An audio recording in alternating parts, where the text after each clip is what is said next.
Thank you, Chairman Parkman. If this hearing stands for anything, it stands for the fact that congressional oversight matters and investigations matter. Sometimes they are more powerful than a piece of legislation. I hope this investigation serves a very clear sign to the American people that both parties can work together the way that we have to address one of the most devastating issues in our country.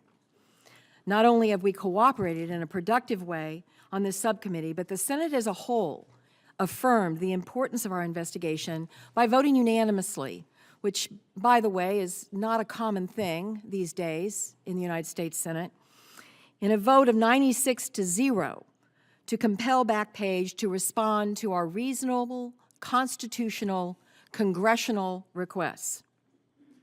The Senate recognized that our investigation into the market leader in selling sex online is a legitimate and important use of this subcommittee's authority. As the chairman said, Backpage is a $600 million company built on selling sex, and importantly, on selling sex with children. And the company knows it. And remember, and this is very important, they did not turn away ads selling children. We now know, as a result of our legal battle, based on their own documents, they did not turn away ads selling children. They just tried to make it less obvious. And worse, coached the traffickers and the pimps on how to clean up their ads. Not turning away their business. Those children were still sold. They just tried to sanitize it. That, ladies and gentlemen, is the definition of evil. Simply evil.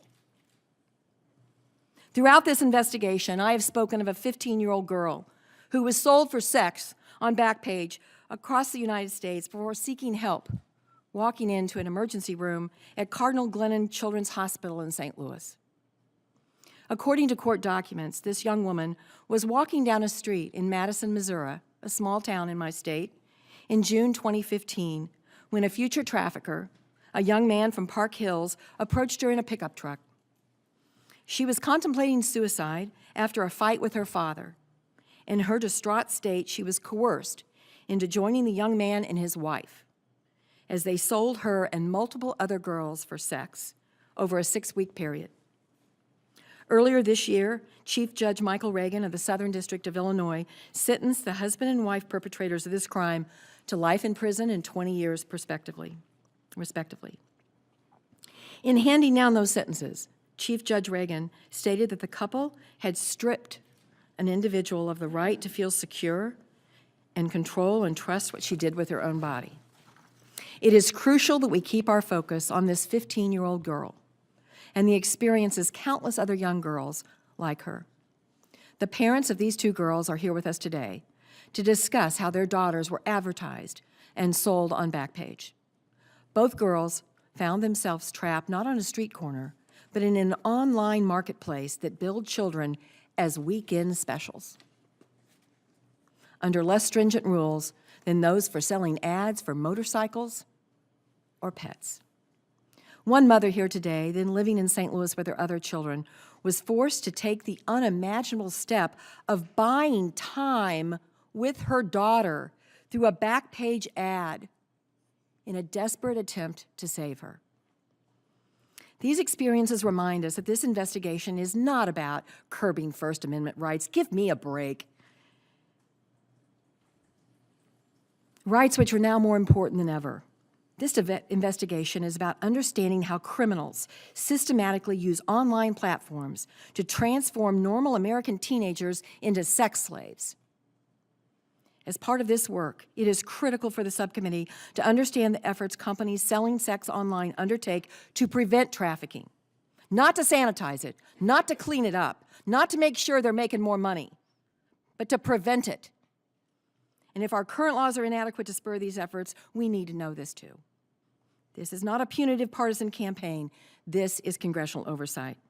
At our last hearing, I promised that Chairman Portman and I would not go quietly into the night and simply give up in the face of repeated roadblocks, lawyering up like no company is capable of lawyering up.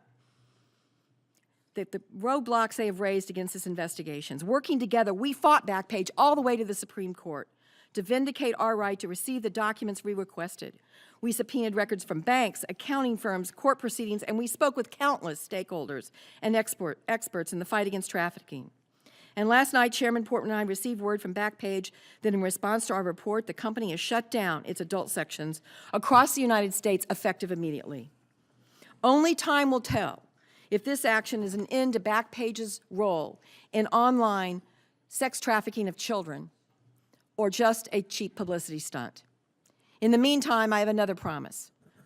I will continue to do everything in my power to protect young women and young men from being exploited and assaulted on Backpage.com or anywhere else, and I know all of my colleagues in the Senate agree with me. I look forward to getting answers from our panelists today. Thank you, Mr. Chairman.